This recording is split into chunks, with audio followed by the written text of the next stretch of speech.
കൂടുമാ മരുപ്പച്ച തേടി തേടി ഉരുകും വേനൽ തീരങ്ങളിൽ. മരുപ്പച്ച തേടി തേടി ഉരുകും വേനൽ തീരങ്ങളിൽ. തളരുന്ന നേരം കരുത്തേകുവാൻ പാതേയമായി പൊഴിയും ദൈവസ്നേഹത്തിൻ ജീവാമൃതം.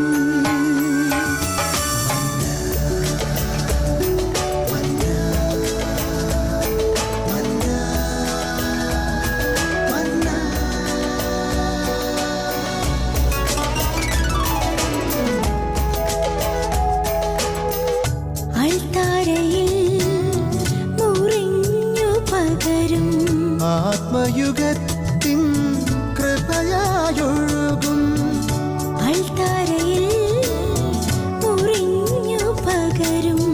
ആത്മയുഗത്തിൻ കൃപയായൊഴുകും വിശ്വസ്നേഹത്തിൻ ദൈവാമൃതം.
ഈശോ മിശിഹായിൽ ഏറെ സ്നേഹിക്കപ്പെടുന്ന മാതാപിതാക്കന്മാരെ, സഹോദരീ സഹോദരങ്ങളെ, കുഞ്ഞുമക്കളെ, ഈശോ മിശിഹായിക്ക് സ്തുതിയായിരിക്കട്ടെ. ഇന്നേ ദിവസം നമ്മൾ വചനവിചിന്തനത്തിനായിട്ട് എടുക്കുന്ന ഒരു വിഷയം, ഈശോ നമ്മളെ സ്നേഹിക്കുന്നത് എങ്ങനെ തിരിച്ചറിയാൻ പറ്റും. കർത്താവ് തരുന്ന വിവിധങ്ങളായിട്ടുള്ള സംരക്ഷണങ്ങൾ മനസ്സിലാക്കുമ്പോൾ നമുക്ക് മനസ്സിലാകും ഈശോ എത്രത്തോളം നമ്മളെ സ്നേഹിക്കുന്നുണ്ട് എന്ന്. സ്നേഹമുള്ളവരെ, യോഹന്നാൻ്റെ സുവിശേഷം 3-ാം അധ്യായം 16-ാം വാക്യത്തിൽ പിതാവായ ദൈവം ലോകത്തിനോടുള്ള സ്നേഹം നമ്മളോടൊക്കെ പങ്കുവയ്ക്കുന്നുണ്ട്. എന്തുകൊണ്ടെന്നാൽ അവനിൽ വിശ്വസിക്കുന്ന ഏവനും നശിച്ചു പോകാതെ നിത്യജീവൻ പ്രാപിക്കുന്നതിന് വേണ്ടി തൻ്റെ ഏകജാതനെ നൽകാൻ തക്കവിധം ദൈവം ലോകത്തെ അത്രമാത്രം സ്നേഹിച്ചു. സ്നേഹമുള്ളവരെ, ദൈവം അത്രത്തോളം നമ്മളെ സ്നേഹിക്കുന്നുണ്ട് എന്ന് പറയുമ്പോഴും അത് നമ്മുടെ ജീവിതത്തിൽ മനസ്സിലാക്കുവാനായിട്ട് ചില കാര്യങ്ങൾ നമ്മൾ ഉൾക്കൊണ്ടാൽ മാത്രമേ നമുക്ക് പറ്റുകയുള്ളൂ. ആദ്യമേ തന്നെ നമ്മുടെ മനസ്സിനെ ഒന്ന് വിശദമാക്കി മാറ്റണം. ഞങ്ങളൊരിക്കൽ ഞങ്ങളുടെ യുവവൈദികരുടെ സെമിനാറിൽ ഒരു മനഃശാസ്ത്രജ്ഞൻ ഞങ്ങൾക്കെടുത്ത ക്ലാസ് ഓർമ്മ വരികയാണ്. അതായത് നമ്മുടെ മനസ്സിൻ്റെ ശക്തി നമുക്ക് മനസ്സിലാക്കാൻ പറ്റണം. മനസ്സിനെ ശുദ്ധമാക്കാൻ പറ്റിയാൽ നമുക്ക് നന്നായിട്ട് പ്രാർത്ഥിക്കാൻ പറ്റും. ഈ മനസ്സ് ശുദ്ധമാക്കി നന്നായിട്ട് പ്രാർത്ഥിക്കാൻ പറ്റിയാൽ ദൈവസ്നേഹത്തെക്കുറിച്ച് നമുക്ക് ആഴമായിട്ട് മനസ്സിലാക്കാൻ പറ്റും. അത് ഇദ്ദേഹം പറയും, മനഃശാസ്ത്രജ്ഞൻ ഞങ്ങളോട് പറഞ്ഞു തന്നൊരു കാര്യമാണ്.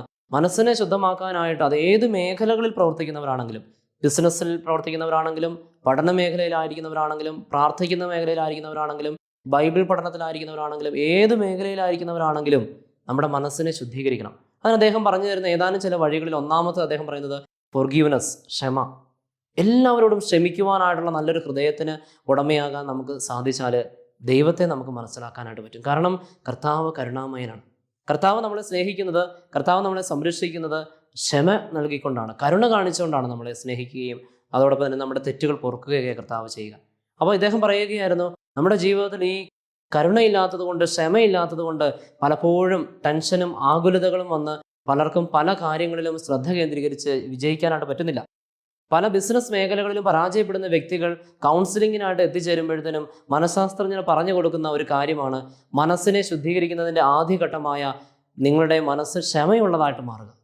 ആരോടോ വെറുപ്പോ വിദ്വേഷമോ ഇങ്ങനെ നിറഞ്ഞു നിന്നുകൊണ്ട് നിങ്ങൾക്ക് ഒരിക്കലും പ്രവർത്തിക്കാൻ പറ്റാത്ത രീതിയിലുള്ള തടസ്സമാണ് നിങ്ങളുടെ ജീവിതത്തിൽ ഉണ്ടാകുന്നത്. എന്നിട്ട് ഈ മനഃശാസ്ത്രജ്ഞൻ പറയുകയാണ്, അച്ഛന്മാരെ, നിങ്ങളുടെ ജീവിതത്തിലാണെങ്കിൽ പോലും ഈ ക്ഷമിക്കാൻ പറ്റാത്ത ഒരു സാഹചര്യം ഉണ്ടെങ്കിൽ നിങ്ങൾക്ക് ഉറപ്പായിട്ടും നിങ്ങളുടെ ജീവിതം നന്നായിട്ട് അർത്ഥപൂർണ്ണമായിട്ട് ജീവിക്കാൻ പറ്റുകയില്ല എന്ന്. അപ്പോൾ സ്നേഹമുള്ള സഹോദരങ്ങളെ, നമ്മുടെ മനസ്സിനെ വിശുദ്ധീകരിക്കുന്നതിൻ്റെ ഭാഗമായി, മനസ്സിനെ ശുദ്ധീകരിക്കുന്നതിൻ്റെ ഭാഗമായിട്ട് മനഃശാസ്ത്രജ്ഞർ പോലും പറഞ്ഞു തരുന്ന ഒന്നാമത്തെ വഴിയാണ് ഫോർഗീവ്നെസ്, ക്ഷമ. എല്ലാവരോടും ക്ഷമിക്കുക. രണ്ടാമതായിട്ട് ഇദ്ദേഹം പറഞ്ഞു തരുന്ന ഒരു കാര്യം ഇതാണെന്ന് വെച്ചാൽ നന്ദിയുള്ള ഹൃദയമുള്ളതായി മാറുക. അതായത് ആദ്യമേ തന്നെ നമുക്ക് ദൈവത്തിനോട് നന്ദിയുള്ളവരായിട്ട് മാറണം. കാരണം കർത്താവ് നമ്മളെ സ്നേഹിക്കുന്നത് എങ്ങനെയാണെന്ന് ഓർത്ത് നോക്കുക. നമ്മുടെയൊക്കെ തെറ്റുകൾ വരുമ്പോൾ നമ്മൾ ക്ഷമിച്ചുകൊണ്ടുമൊക്കെയാണ് കർത്താവ് നമ്മളെ പൂർണ്ണമായിട്ട് സ്നേഹിക്കുകയും നമ്മളോട് പൊറുക്കുകയൊക്കെ ചെയ്യുന്നത്. കർത്താവ് നമ്മളെ സ്നേഹിക്കുന്നത് നമ്മളെ പൂർണ്ണമായിട്ട് നമുക്ക് മാതാപിതാക്കളെ നൽകിക്കൊണ്ടും നമുക്ക് എല്ലാ തരത്തിലുള്ള സംരക്ഷണങ്ങൾ നൽകിക്കൊണ്ടാണ് കർത്താവ് നമ്മളെ സ്നേഹിക്കുന്നത്. അപ്പോൾ ആദ്യമേ തന്നെ നമ്മൾ നന്ദിയുള്ളതായി മാറേണ്ടത് ദൈവത്തോടാണ്. വിശുദ്ധ കുർബാനയിൽ ഉടനീളം പ്രാർത്ഥനകൾ നമ്മൾ ശ്രദ്ധിച്ചാൽ, സീറോ മലബാർ സഭയിലെ വിശുദ്ധ കുർബാനയുടെ പ്രാർത്ഥനകൾ ശ്രദ്ധിച്ചാൽ നമുക്ക് മനസ്സിലാകും അത് മുഴുവനും നന്ദിയുടെ പ്രാർത്ഥനകളാണ്, കൃതജ്ഞത അർപ്പിച്ചുകൊണ്ടുള്ള പ്രാർത്ഥനയാണ്. കാരണം ദൈവത്തോട് എത്രത്തോളം നന്ദി പറഞ്ഞാലും മതിയാവുകയില്ല. ഈ മനഃശാസ്ത്രജ്ഞൻ പറയുകയാണ്, മനസ്സിനെ ശുദ്ധമാക്കുന്ന രണ്ടാമത്തെ വഴി നന്ദിയുള്ളൊരു ഹൃദയം ഉണ്ടാവുക. ആദ്യമേ ദൈവത്തോട്, സൃഷ്ടിച്ച ദൈവത്തോട്, അതോടൊപ്പം തന്നെ തൻ്റെ പ്രിയപ്പെട്ട മാതാപിതാക്കളോടും ബന്ധുമിത്രാദികളോടും കൂട്ടുകാരോടും എല്ലാവരോടും ഈ നന്ദിയുള്ളവരായിട്ട് മാറുക. മൂന്നാമതായിട്ട് അദ്ദേഹം പറഞ്ഞു തന്നത് അൺകണ്ടീഷണൽ ലവ്, അതായത് പരിധികളില്ലാത്ത, അതിരുകളില്ലാത്ത സ്നേഹിക്കാൻ പറ്റുക. നമുക്ക് അത്രത്തോളം പറ്റിയില്ലെങ്കിൽ പോലും എത്രത്തോളം നമുക്ക് സ്നേഹിക്കാൻ പറ്റുമോ അത്രത്തോളം സ്നേഹിക്കുക. അതാണ് ഈ മനഃശാസ്ത്രജ്ഞൻ പറഞ്ഞത്. അതിന് നമുക്കറിയാം അൺകണ്ടീഷണൽ ലവ്, അതായത് പരിധികളില്ലാതെ സ്നേഹിച്ചത് ഒരാൾ മാത്രമേ ഉള്ളൂ, കർത്താവായ ഈശോ കുരിശിൽ കിടന്നുകൊണ്ട് നമ്മളെ സ്നേഹിച്ചു. ഈ ലോകത്തിൽ വേറെ ആർക്കും അതുപോലെ സ്നേഹിക്കുവാൻ ഇതുവരെ സാധിച്ചിട്ടുമില്ലതാണ്. അപ്പോൾ സ്നേഹമുള്ളവരെ, ഈ സ്നേഹത്തിൻ്റെ വഴിയായിട്ട് അദ്ദേഹം പറയുന്നുണ്ട്, നമുക്കെല്ലാവർക്കും എല്ലാവരുടെയും പുഞ്ചിരിച്ച് കാണിക്കുവാനായിട്ടുള്ള നല്ലൊരു മനസ്സ് നമുക്കുണ്ടാകണം. പുഞ്ചിരി എപ്പോഴും നമ്മുടെ മനസ്സിൽ സന്തോഷം കൊടുക്കുകയാണ്. നമുക്കറിയാം, നമ്മൾ നടന്നു പോകുമ്പോഴും, നമ്മൾ പള്ളിയിൽ കഴിഞ്ഞ് തിരിച്ചു പോകുമ്പോഴും, നമ്മൾ സ്കൂളിൽ കഴിഞ്ഞ് പോകുമ്പോഴും, നമ്മൾ നടന്നു പോകാനായിട്ട് പോകുമ്പോഴും ഒക്കെ നമ്മുടെ കൂടെ ഒരു സുഹൃത്തിനെ നമ്മൾ താല്പര്യപ്പെടുന്നുണ്ട്, ആഗ്രഹിക്കുന്നുണ്ട്. ഏത് തരത്തിലുള്ള സുഹൃത്തായിരിക്കാം? എപ്പോഴും ദേഷ്യപ്പെട്ട് നടക്കുന്ന ഒരു സുഹൃത്താണോ? എപ്പോഴും പുഞ്ചിരിയോടുകൂടി സന്തോഷത്തോടുകൂടി പറഞ്ഞു നടക്കുന്ന സുഹൃത്താണോ? രണ്ടാമത് പറഞ്ഞതാണ് നമുക്കറിയാം, എനിക്കും നിങ്ങൾക്കും സന്തോഷത്തോടു കൂടി പോകുന്നൊരു സുഹൃത്തിനെയാണ് ഇഷ്ടം. അപ്പോൾ മനസ്സിനെ ആദ്യമേ തന്നെ നമ്മൾ വിശുദ്ധീകരിച്ച് കഴിയുമ്പോൾ, മനസ്സിനെ ശുദ്ധീകരിച്ച് കഴിയുമ്പോൾ നമുക്ക് പ്രാർത്ഥിക്കാനായിട്ട് പറ്റും. പ്രാർത്ഥിക്കാനായിട്ട് തുടങ്ങുമ്പോൾ നമുക്ക് ദൈവത്തിൻ്റെ സ്നേഹത്തെ നമുക്ക് മനസ്സിലാക്കാനായിട്ട് പറ്റും. കർത്താവ് നൽകിയ സംരക്ഷണത്തെ മനസ്സിലാക്കാൻ പറ്റും. സ്നേഹമുള്ളവരെ, ദൈവം നൽകിയ സംരക്ഷണത്തിൻ്റെ ആദ്യത്തെ ഒരു ഘടകമായിട്ട് ഞാൻ എടുക്കാനായിട്ട് ആഗ്രഹിക്കുന്നത് തിരുവചനത്തിൻ്റെ സന്ദേശമാണ്. പുതിയ നിയമത്തിൽ നമ്മൾ കാണുന്നുണ്ട്, കർത്താവായ ഈശോ തൻ്റെ വചനം ഉപയോഗിച്ചുകൊണ്ട് പിശാചുകളെ പുറത്താക്കുകയും രോഗികളെ സുഖപ്പെടുത്തുകയും ചെയ്തുവെന്ന് മത്തായിയുടെ സുവിശേഷത്തിൽ പറയുന്നുണ്ട്. ഈശോ എങ്ങനെയാണ് ഈ രോഗികളെ സുഖപ്പെടുത്തിയത്? കർത്താവ് എങ്ങനെയാണ് പിശാച് ബാധിതരെ ആ പിശാചിൽ നിന്നും അവരെ മോചിപ്പിച്ച് അവരെ രക്ഷപ്പെടുത്തിയത്? തൻ്റെ അധരത്തിൽ നിന്ന് പുറപ്പെടുന്ന വചനത്താലാണ്. അപ്പോൾ സ്നേഹമുള്ളവർ, ഈ വചനത്തിന് എത്രത്തോളം ശക്തിയുള്ളതാണെന്ന് എന്നേക്കാൾ ഉപരിയായിട്ട് നിങ്ങൾക്കറിയാം. ഒരു ഉദാഹരണം നിങ്ങൾ കേട്ടിട്ടുള്ള ഉദാഹരണമായിരിക്കാം ഹിറ്റ്ലറിൻ്റെ നാസി തടങ്കലിലുണ്ടായിരുന്ന ഒരു യഹൂദ യുവ ഡോക്ടറുടെ അനുഭവകഥ. നിങ്ങൾ കേട്ടിട്ടുണ്ടായിരിക്കാം. എങ്കിൽ പോലും ഞാൻ അതൊന്ന് ആവർത്തിക്കാനായിട്ട് ആഗ്രഹിക്കുകയാണ്. ഈ നാസി തടങ്കലിൽ അകപ്പെട്ടു പോയ ഈ ഡോക്ടർക്ക് പുറത്തു പോകുവാൻ, രക്ഷപ്പെടുവാനായിട്ട് മറ്റു വഴികളൊന്നുമില്ല. കാരണം നാസി തടങ്കലിൽ ഒരാൾ പെട്ടുപോയാൽ പിന്നെ മരണം ഉറപ്പമാണ്, പുറത്തു പോകാനായിട്ട് സാധിക്കത്തില്ല താൻ. ഇങ്ങനെ ഈ യുവ ഡോക്ടറും തൻ്റെ കൂട്ടുകാരും ഇങ്ങനെ ആയിരിക്കുന്ന സാഹചര്യത്തിൽ ഈ യുവ ഡോക്ടർ പ്രാർത്ഥിക്കുവാനായിട്ട് തുടങ്ങി, വചനങ്ങൾ ഉരുവിടാൻ തുടങ്ങി. മരണത്തിൻ്റെ താഴ്വരയിലൂടെയാണ് ഞാൻ നടന്നു പോകുന്നതെങ്കിലും എൻ്റെ ദൈവം എൻ്റെ കൂടെയുള്ളപ്പോൾ ഞാൻ ഒന്നിനും ഭയപ്പെടുകയില്ല. സങ്കീർത്തനങ്ങൾ പലതായിട്ട് പ്രാർത്ഥിക്കാനായിട്ട് തുടങ്ങി. എന്നിട്ട് തൻ്റെ ജീവിതകഥയിൽ അദ്ദേഹം എഴുതി വയ്ക്കുന്നുണ്ട്, ഈ സങ്കീർത്തനം എവിടുന്നാണ് ഇദ്ദേഹം പഠിച്ചത്? കുഞ്ഞായിരുന്നപ്പോൾ തൻ്റെ മാതാപിതാക്കൾ പഠിപ്പിച്ചതാണ്. ഈ യഹൂദ ഡോക്ടർ തൻ്റെ കുഞ്ഞുകാലത്ത് തൻ്റെ മാതാപിതാക്കൾ പഠിപ്പിച്ചത് കൊണ്ടാണ് ഈ വചനം തൻ്റെ ജീവിതത്തിൽ ഒരു അപകടം വന്നപ്പോൾ അത് ഉപയോഗിക്കാനായിട്ട് അദ്ദേഹത്തിന് സാധിച്ചത്. പിന്നീട് പറഞ്ഞു വരുമ്പോൾ നമുക്ക് മനസ്സിലാകും, ഈ വചനം അദ്ദേഹം ഉപയോഗിച്ച് പ്രാർത്ഥിച്ചതുകൊണ്ട് എന്ത് രക്ഷയാണ് ഇദ്ദേഹത്തിൻ്റെ ജീവിതത്തിൽ വന്നതെന്ന് നമുക്ക് മനസ്സിലാകും. അപ്പോൾ സ്നേഹമുള്ള മാതാപിതാക്കന്മാരെ, നമ്മുടെയൊക്കെ കുട്ടികൾക്ക് ഈ കാലഘട്ടത്തിൽ ഏറ്റവും കൂടുതൽ ആവശ്യമുള്ളത് വചനത്തിൻ്റെ ശക്തിയാണ്. നമുക്ക് സാധിക്കുന്നത് പോലെ കുഞ്ഞു കുഞ്ഞു വചനങ്ങൾ അവരെ പഠിപ്പിക്കാനായിട്ട് ശ്രദ്ധിക്കണം. അവരുടെ ജീവിതത്തിൽ വലിയ ബുദ്ധിമുട്ടുകൾ, കുഞ്ഞു കാലങ്ങളിലൊന്നും ഒരു ബുദ്ധിമുട്ടും ഉണ്ടാകത്തില്ല. അവർ പുറത്തേക്ക് ജോലിക്ക് വേണ്ടി പോകുമ്പോഴും അവരുടെ ജീവിത യാഥാർത്ഥ്യങ്ങളിലേക്ക് അവർ പ്രവേശിക്കുമ്പോഴൊക്കെ ഒട്ടേറെ സഹനങ്ങളിലൂടെ പോകേണ്ടതായിട്ട് വരും. അപ്പോൾ ഈ സാഹചര്യത്തിൽ വചനത്തെ അവർക്ക് ഉപയോഗിക്കാനായിട്ട് പറ്റിയാൽ, കൊച്ചു കൊച്ചു വചനങ്ങൾ അവരോട് ഉപയോഗിക്കാൻ പറ്റിയാൽ അതിൻ്റെ ശക്തി വലുതാണ്. കാരണം കർത്താവായ ഈശോ പിശാചുകളെ ബഹിഷ്കരിക്കുവാനും രോഗികളെ സുഖപ്പെടുത്തുവാനും തൻ്റെ വചനം ഉപയോഗിച്ചാണ് ചെയ്തത്. അപ്പോൾ ദൈവവചനം ഉപയോഗിച്ചാൽ സ്നേഹമുള്ളവരെ അത്ഭുതകരമായ കാര്യങ്ങൾ നമ്മുടെ ജീവിതത്തിൽ ഉണ്ടാകും. ഈ യഹൂദ ഡോക്ടർ ഈ നാസി തടങ്കലിൽ വെച്ച് ഈ സങ്കീർത്തനങ്ങൾ ഞങ്ങൾ ഉരുവിട്ട് പ്രാർത്ഥിച്ചുകൊണ്ടിരിക്കുകയാണ്. കാലങ്ങൾ കഴിഞ്ഞിട്ടും ഇവർക്ക് രക്ഷപ്പെടുവാനായിട്ടുള്ള ഒരു മാർഗ്ഗമൊന്നും കാണുന്നില്ല. സുഹൃത്തുക്കളെല്ലാം നിരാശയോടുകൂടി പറയുക, ഞങ്ങളുടെ ജീവിതം തീർന്നു. ദൈവത്തോട് ഈ യഹൂദ ഡോക്ടർ പ്രാർത്ഥിക്കുന്നുണ്ട്, എൻ്റെ ദൈവമേ, എൻ്റെ കർത്താവേ, അങ്ങ് ഈ എൻ്റെ സുഹൃത്തുക്കൾ പ്രാർത്ഥിക്കാതെ നിരാശയോടുകൂടി ജീവിക്കുമ്പോഴും ഞാൻ അങ്ങിൽ വിശ്വസിച്ചുകൊണ്ട് പ്രാർത്ഥിക്കുകയാണ്. എനിക്കും ഇതുപോലെ ഇവരെ പോലെ മരണമാണോ എനിക്കും അങ്ങ് സമ്മാനിക്കാനായിട്ട് പോകുന്നത്? അങ്ങനെ ഇരിക്കുമ്പോഴാണ് ഒരു ദിവസം ഇവരെ നാസി തടങ്കലിൽ നിന്ന് കൽക്കരി ഖനിയിലേക്ക് ജോലിക്ക് കൊണ്ടുപോകുന്ന ഒരു സാഹചര്യം. ഈ കൽക്കരി ഖനിയിൽ ജോലി ചെയ്ത് അവിടെ തിരിച്ചു കൊണ്ടുവരികയാണ് സാധാരണ ചെയ്യാറുള്ളത്. അങ്ങനെ പോകുമ്പോൾ ഈ കൽക്കരി ഖനിയിൽ ജോലി ചെയ്ത് ഇവരുടെ ശരീരം തന്നെ ക്ഷയിച്ച് തന്നെ കുറച്ച് പേര് മരിച്ചു പോകാറുണ്ട്. അങ്ങനെ ഒരു ദിവസം കൽക്കരി ഖനിയിലേക്ക് കൊണ്ടുപോകുന്ന വഴിയിൽ 100 പേരെ അവർ എണ്ണി കയറ്റുകയാണ് ഒരു വാഹനത്തിലേക്ക്. അങ്ങനെ കയറ്റുന്ന സമയത്ത് 76ാമത്തെ നമ്പർ ആയപ്പോഴത്തേനും ഈ എഴുതിക്കൊണ്ടിരുന്ന പട്ടാളക്കാരൻ്റെ കയ്യിൽ നിന്നും ഒരു പേന താഴ്ത്തേക്ക് ചാടി. നിസ്സാരമായൊരു കാര്യമാണ്, ഒരു പേന താഴ്ത്തേക്ക് ചാടിപ്പോയി. അടുത്തത് 77ാമത്തെ നമ്പർ വരുന്നത് ഈ യുവ ഡോക്ടറാണ്, യഹൂദ യുവ ഡോക്ടറാണ്. പക്ഷേ ഈ 76ാമത്തെ നമ്പർ ഇദ്ദേഹം എഴുതാനായിട്ട് പറ്റിയില്ല. പക്ഷേ ഇദ്ദേഹം 76 എന്ന് രണ്ടാമത് ഇതേ ഈ യുവ ഡോക്ടറിൻ്റെ എഴുതുകയും ചെയ്തു. അത് യുവ ഡോക്ടറിന് മാത്രമേ മനസ്സായുള്ളൂ. 2 76കൾ കയറിയിട്ടുണ്ട്. കയറിയ ബാക്കിയുള്ളവർക്കും അറിയത്തില്ല, ഈ പട്ടാളക്കാരനും അറിയത്തില്ല. അങ്ങനെ മുഴുവനും 100 പേർക്ക് പകരം 101 പേര് വാഹനത്തിൽ കയറി. അപ്പോൾ യഹൂദ ഈ ഡോക്ടർക്ക് മനസ്സിലായി, എനിക്ക് എൻ്റെ ദൈവം നൽകിയ ഏറ്റവും നല്ല ഒരു അവസരമാണ് രക്ഷപ്പെടാനായിട്ട്. കൽക്കരി ഖനിയിലേക്ക് ചെന്നു. കൽക്കരി പണികളൊക്കെ പൂർത്തിയാക്കി ഉച്ച കഴിഞ്ഞ് അദ്ദേഹം ആരും കാണാതെ പുറത്തേക്ക് ഇറങ്ങിയപ്പോൾ പുറത്ത് ലോകത്തിലേക്ക്, അതായത് രാജ്യത്തിൻ്റെ പുറത്തേക്ക് പോകുന്ന ട്രക്കുകൾ, അതായത് കൽക്കരി ഖനിയുമായിട്ട് പോകുന്ന ട്രക്കുകൾ കിടക്കുന്നുണ്ട്. എങ്ങനെയെങ്കിലും അതിൻ്റെ ഒരെണ്ണത്തിൽ കയറി പറ്റാൻ പറ്റിയാൽ ഇദ്ദേഹത്തിന് രക്ഷപ്പെടാം. ഇദ്ദേഹം നോക്കി ആരെയും കാണാതെ ഒരു ട്രക്കിൽ, ഒരു ലോറിയിൽ കയറി അദ്ദേഹം പതുങ്ങിയിരുന്നു. പുറത്ത് ഈ ലോറി പുറത്തേക്ക് പോയി. ഇദ്ദേഹം ആ രാജ്യത്തിന് പുറത്ത് ചെന്ന് രക്ഷപ്പെട്ടു. ഏകദേശം കാലങ്ങൾക്ക് ശേഷം അദ്ദേഹം തൻ്റെ ജീവിത ചരിത്രത്തിൽ എഴുതി വെച്ചു, എൻ്റെ കർത്താവ് ഒരു വെറും പേനയിലൂടെ എന്നെ രക്ഷിച്ചു. സ്നേഹമുള്ളവരെ, നിസ്സാരമായ ഒരു പേനയിലൂടെയാണ് കർത്താവ് അദ്ദേഹത്തെ രക്ഷിച്ചത്. അദ്ദേഹത്തിന് അത് തിരിച്ചറിയാൻ പറ്റി, കർത്താവ് രക്ഷിക്കുന്നതാണെന്ന്. വേറൊരാളായിരുന്നെങ്കിൽ, പ്രാർത്ഥിക്കാതെ നിന്ന ഒരാൾ, തൻ്റെ സുഹൃത്തുക്കളായിരുന്നെങ്കിൽ അവർക്കത് മനസ്സിലാകത്തില്ല. എന്തുകൊണ്ടാണ് ഈ യഹൂദ ഡോക്ടർക്ക് മനസ്സിലാക്കാനായിട്ട് പറ്റിയത്? അദ്ദേഹം വചനം വെച്ച് പ്രാർത്ഥിച്ചിരുന്നു. അപ്പോൾ സ്നേഹമുള്ളവരെ, ദൈവം നമുക്ക് നൽകുന്ന വലിയൊരു സംരക്ഷണത്തിലൊന്നാണ് വചനത്തിൻ്റെ സംരക്ഷണം. ഈ വചനം നമുക്ക് ഉപയോഗിക്കാൻ പറ്റണം. ചെറിയ ചെറിയ വചനങ്ങൾ സുവിശേഷങ്ങളിലൂടെയും പഴയ നിയമത്തിലെയൊക്കെ ബൈബിൾ തുറന്നു നോക്കുമ്പോൾ നമുക്ക് അറിയാവുന്ന കുറേ വചനങ്ങളുണ്ട്. അതിൻ്റെയൊക്കെ അധ്യായങ്ങളും വാക്യങ്ങളും ഒക്കെ കണ്ടുപിടിച്ച് അത് പഠിച്ച് നമ്മുടെ ജീവിതത്തിൽ അത് ഉപയോഗിക്കാനായിട്ട് നമുക്ക് തുടങ്ങിയാലുണ്ടല്ലോ, ഒട്ടേറെ ജീവിതത്തിലെ പ്രശ്നങ്ങളിലൂടെ നമ്മൾ പോകുമ്പോഴും നമുക്കത് സംരക്ഷണം നൽകിക്കൊണ്ടേയിരിക്കും. ഇനി നമുക്ക് ചിന്തിക്കാനായിട്ടുള്ളത് വിശുദ്ധ കുരിശിൻ്റെ സംരക്ഷണമാണ്. നമുക്കറിയാം, ശിക്ഷയുടെ അടയാളമായി കുരിശിനെ കർത്താവായ ഈശോ രക്ഷയുടെ അടയാളമാക്കി മാറ്റി. ഈ വിശുദ്ധ കുരിശിലൂടെ കർത്താവ് എത്രത്തോളം സംരക്ഷണമാണ് നമുക്ക് നൽകുന്നത്. വിശുദ്ധ ജോൺ ക്രിസോസ്റ്റം പറയുന്നുണ്ട്, മക്കളെ, നിങ്ങൾ വീട്ടിൽ നിന്ന് ഏത് പ്രവൃത്തിക്ക് ഇറങ്ങിയാലും നിങ്ങൾ വിശുദ്ധ കുരിശ് വരച്ചുകൊണ്ട് നിങ്ങൾ ഇറങ്ങണം. നിങ്ങൾ ഏത് പ്രവൃത്തി തുടങ്ങുമ്പോഴതിന് മുമ്പും വിശുദ്ധ കുരിശ് വരച്ചുകൊണ്ട് നിങ്ങൾ തുടങ്ങണം. അപ്പോൾ നിങ്ങളുടെ ജീവിതത്തിൽ വലിയ വലിയ മാറ്റങ്ങൾ സൃഷ്ടിക്കാനായിട്ട് പറ്റും. നമുക്കറിയാം, നമ്മുടെ ജീവിതത്തിൽ ചില ദുശീലങ്ങളുണ്ടാവും. കുറ്റം പറയുന്ന സ്വഭാവം, അല്ലെങ്കിൽ ചീത്തയായ ചിന്തകൾ നമ്മുടെ മനസ്സിലുണ്ടാകുന്ന സ്വഭാവ രീതികൾ. അവിടെയൊക്കെ വിശുദ്ധ കുരിശ് വരച്ചുകൊണ്ട് നമുക്ക് അതിനെ ബന്ധിക്കാൻ പ്രാർത്ഥിക്കാൻ പറ്റും. വിശുദ്ധ കുരിശ് വരച്ചുകൊണ്ട് പൈശാചിൻ്റെ പ്രലോഭനങ്ങളെ നമുക്ക് ബന്ധിച്ച് ബഹിഷ്കരിക്കാനായിട്ട് നമുക്ക് പറ്റും. അപ്പോൾ ഈ വിശുദ്ധ കുരിശിൻ്റെ സംരക്ഷണം കർത്താവ് നമുക്ക് നൽകുന്ന വലിയൊരു സംരക്ഷണമാണ്. ഇതിനെക്കുറിച്ച് കൂടുതലായിട്ട് പറയാനുണ്ട്, പക്ഷേ നമുക്ക് സമയക്കുറവുള്ളതുകൊണ്ട് അതിനെക്കുറിച്ച് വിശദീകരിക്കുന്നില്ല. പിന്നീട് നമുക്കറിയാം, തൻ്റെ പരസ്യ ജീവിതകാലത്ത് ഈശോ നമുക്ക് നൽകുന്ന വലിയൊരു സംരക്ഷണങ്ങളാണ് വിശുദ്ധ കൂദാശകളുടെ സംരക്ഷണങ്ങൾ.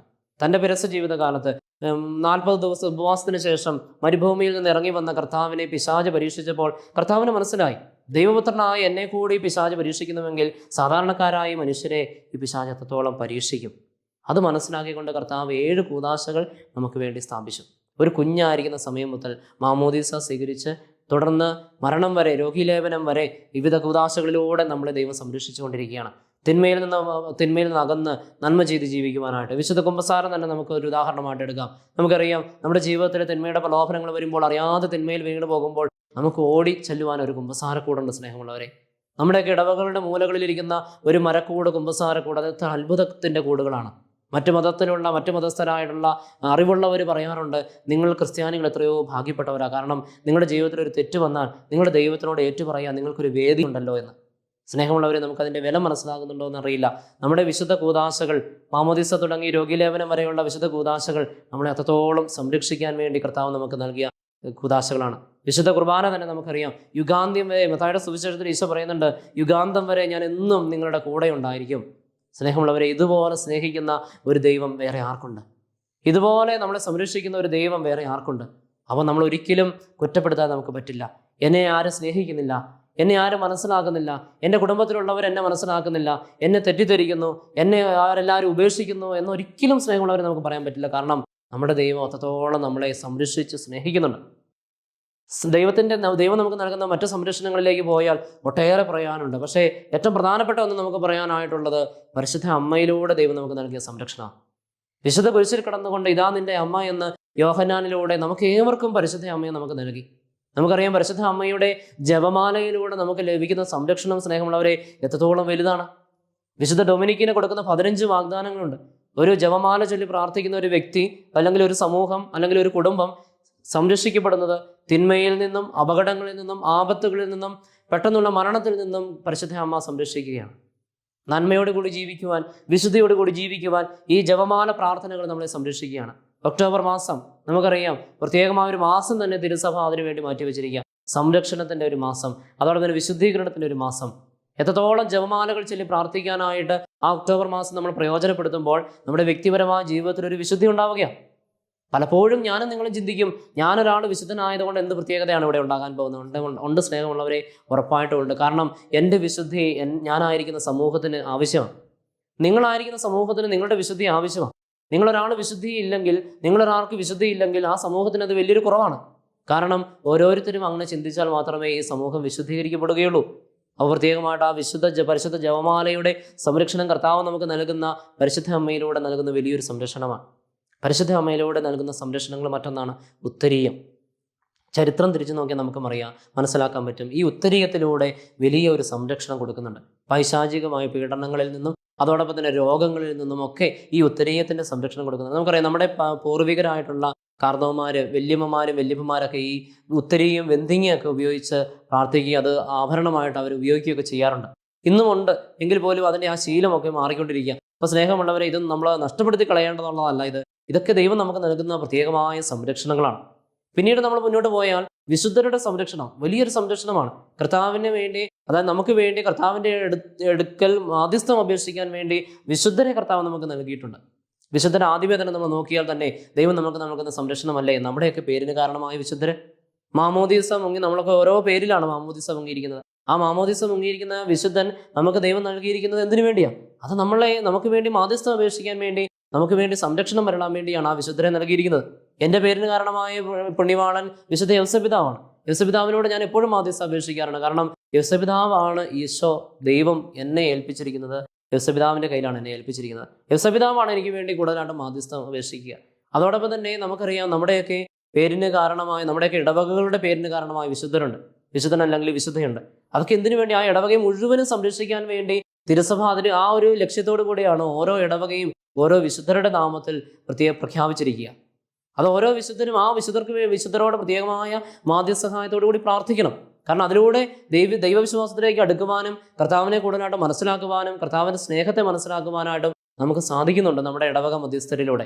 അതുകൊണ്ടാണ് നമ്മുടെയൊക്കെ ഇടവകളിൽ ഓരോ വിശുദ്ധരുടെ നാമത്തിൽ അത് അറിയപ്പെടുന്നത്. അതിനുശേഷം നമുക്കറിയാം, നമ്മളെയൊക്കെ ദൈവം ഏൽപ്പിച്ചിരിക്കുന്ന മറ്റൊരു സഹായമാണ്, സംരക്ഷണമാണ് നമ്മളെയൊക്കെ കാവൽ മാലാഖമാർ. നമുക്കൊക്കെ ഓരോരുത്തർക്കും ഓരോ കാവൽ മാലാഖയെ വീതം നൽകിയിട്ടുണ്ട്. തിന്മകളിൽ നിന്ന് അകന്നു നിൽക്കുവാൻ, നന്മയോടുകൂടി ജീവിക്കുവാൻ, അതിനുവേണ്ടിയുള്ള ശക്തി നൽകുവാൻ കാവൽ മാലാഖയുടെ സംരക്ഷണം ദൈവം നമുക്ക് നൽകുന്നുണ്ട്. മറ്റു പ്രധാനപ്പെട്ട മാലാഖമാരുടെ, മിഖായേൽ മാലാഖയുടെയും ഗബ്രിയേൽ മാലാഖയുടെയും റഫായേൽ മാലാഖയുടെയും ഒക്കെ സംരക്ഷണം കർത്താവ് നമുക്ക് നൽകുന്നുണ്ട്. അത് എന്താണ്? ദൈവം നമ്മളെ സ്നേഹിക്കുന്നുണ്ടെന്നുള്ളതിൻ്റെ അടയാളമാണ് ഈ വിവിധ സംരക്ഷണങ്ങൾ. പ്രത്യേകിച്ച് ഈ വിശുദ്ധരുടെ സംരക്ഷണങ്ങളിലൂടെ നമ്മൾ മുന്നോട്ട് പോകുമ്പോൾ, സ്നേഹമുള്ളവരെ, നമുക്കറിയാം നമ്മുടെയൊക്കെ ഓരോ പ്രദേശങ്ങൾക്ക് ദൈവം വിശുദ്ധരെ നൽകിയിട്ടുണ്ട്. കേരളത്തിൽ നമുക്കറിയാം 4ാമതൊരു വിശുദ്ധ കൂടി സമ്മാനിതമായി. 4 വിശുദ്ധര്: വിശുദ്ധ അൽഫോൻസാമ, വിശുദ്ധ ചാവറിയച്ചൻ, വിശുദ്ധ എവുപ്രാസ്യാമ, വിശുദ്ധ മറിയം ത്രേസ്യ. 4 വിശുദ്ധര് നമ്മളെ പോലെയുള്ള സാധാരണ ഈ കേരളത്തിൽ ജീവിച്ച് വളർന്ന് വിശുദ്ധി നേടിയവരാണ്. അപ്പോൾ നമ്മുടെ ജീവിതത്തിൽ ഈ വിശുദ്ധരുടെയൊക്കെ സംരക്ഷണം ദൈവം എപ്പോഴും നൽകുന്നുണ്ട്. അപ്പോൾ സ്നേഹമുള്ള സഹോദരങ്ങളെ, ഈ സംരക്ഷണങ്ങൾ എപ്പോഴും ദൈവം നമുക്ക് നൽകുന്നത് നമുക്ക് ദൈവം നമ്മളെ സ്നേഹിക്കുന്നുണ്ട് എന്നുള്ളതിൻ്റെ വലിയൊരു അടയാളമാണ്. അപ്പോൾ പ്രത്യേകമായിട്ട് വിശുദ്ധരെ നമ്മൾ ബഹുമാനിക്കുമ്പോൾ, വിശുദ്ധരെ നമ്മൾ ആദരിക്കുമ്പോൾ ഒരിക്കലും തെറ്റിദ്ധരിക്കാൻ പാടില്ല. അത് അവരെ ആരാധിക്കുകയല്ല നമ്മൾ ചെയ്യുന്നത്, പക്ഷേ അവരെ നമ്മൾ ആദരിക്കുക മാത്രമേ ചെയ്യുന്നുള്ളൂ.